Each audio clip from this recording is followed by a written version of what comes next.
We're joined right now on realagriculture.com by Kevin Hursh. He's with Hursh Consulting and Communications based out of Saskatchewan. Welcome today, Kevin. Pleased to be with you. Kevin, let's talk about the lentil harvest. By your estimate, where are we in terms of percent complete? Where are we at? It'll be interesting, actually. There's been a lot of progress in the past week, and the Saskatchewan Agriculture Crop Report due out this week will be the best estimate province-wide of where we're at. I would suspect we're now finally in the latter half of that harvest, maybe even two-thirds of them harvested, but that's just a guess, Sean. Until we see those stats, I'd only be speculating. Yeah, and when you and I sat down together at Crop Week last January in Saskatoon, lentils were, of course, all the craze because of some of the pricing power. Obviously, there's going to be a lot of focus for those lentils that are harvested. What shape are they in? They're all a mishmash. We've got some product that came off, very little came off in number one, but there is a sizable chunk as a number two. And as the rains continued, and there's also disease problems and sprouting issues and bleaching and wrinkled seed coats, we're into an extra three, especially with the large green lentils. We're into some number threes, and there's going to be a quantity that are sample that really don't grade, that end up going to the feed market. But everybody is trying to get a handle on what the split will be and exactly what quantity is available out there. We've seen a massive run-up in lentil prices through this wet harvest season as supplies are short, and it's become obvious that we're going to have pretty substantial grading issues.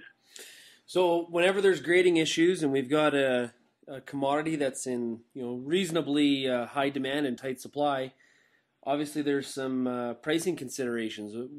Where have the prices been?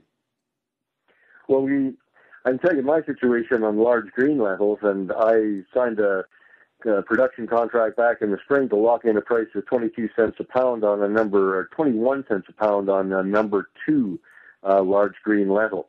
By the time my first one's coming off with a pretty good quality, we made that number two grade, but by then the price had moved up dramatically, and there's probably, being around the 37 cent range.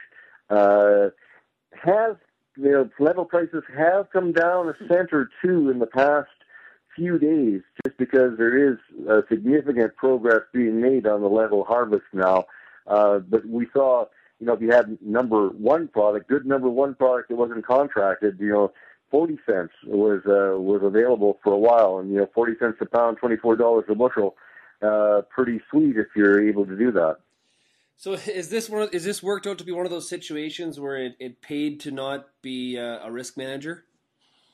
You bet, it did. And I guess you just have to look at it and say you're happy with the price when you signed the contract, and the production over and above the contract yourself were better.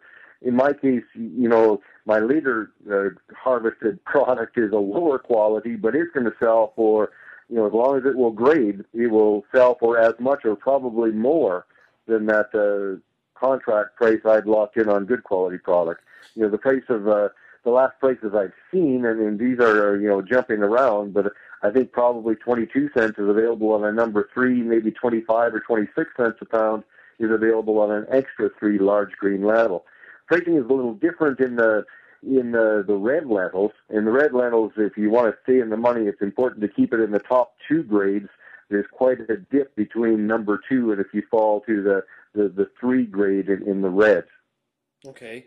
So I guess to wrap up, Kevin, where do you see this lentil market moving? You see harvest at this point getting completed, and there being some pretty strong demand still from buyers through the winter, and obviously when we get to crop week again for pulse days, lentils have very much the opportunity to be all the talk again. Yeah, it's always difficult to predict the lentil market. Analysts have been astoundingly wrong about this market in recent years. My view would be that the values now are very good, and eventually supplies are going to come off in other parts of the world as their harvest proceeds that could change that situation. But I've predicted before that lentils are probably going to go down, and I've been wrong. But I would think that the values now are good, and I think it's whenever you see really good values like that, reach out and grab them. That's my advice. Okay, Kevin, well, I know we'll let you go. I know you're trying to wrap up your harvest, but thanks a lot for joining us today. We just wrapped up the lentils yesterday, so we're still got lots to go. You're not supposed to be still combining lentils at the end of September. Yeah, no kidding. Well, good luck with the rest of your harvest, and we'll talk to you again very soon. You bet. All the best.